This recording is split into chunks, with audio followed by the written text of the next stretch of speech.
Some positive trends tonight from Charlotte-Mecklenburg Schools. The district says it's starting to see the number of students absent from schools decrease. It says there was a spike in absentee students during the pandemic. But WCNC Charlotte's Shamari Morrison shares what's changed and how the district says it's going to enforce its attendance policy. When it comes to making sure students are doing well on schoolwork and tests, there's a baseline requirement for schools. They need to make sure students are not absent. Attendance is really big here with us, and so students are loving to come to school each day. If they're in the seats, we're going to get them what they need. At Blythe Elementary School, attendance is a part of the school's long-term plans to both maintain and improve students' achievement scores. It's also a CMS district-wide effort. CMS Superintendent Crystal Hill has been clear the district will enforce its attendance policy.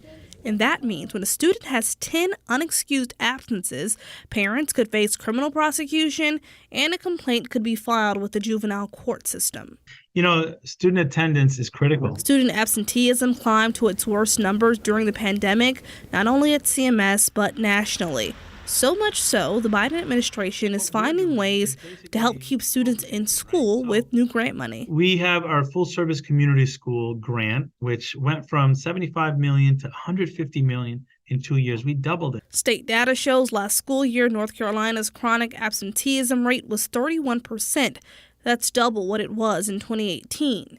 This means thousands of North Carolina students miss 10% of more of school days. Full-service community schools have additional dollars to have family school liaisons, to engage parents more meaningfully, to make sure that some of those chronic absenteeism strategies are working. Why students are not coming to school can range. It could be hunger. It could be that they need a dentist and they're having tooth pain, or they're the translators for their families. CMS has tiered interventionist programs to first find out why students are missing school, how the district can help, and official communication going to parents.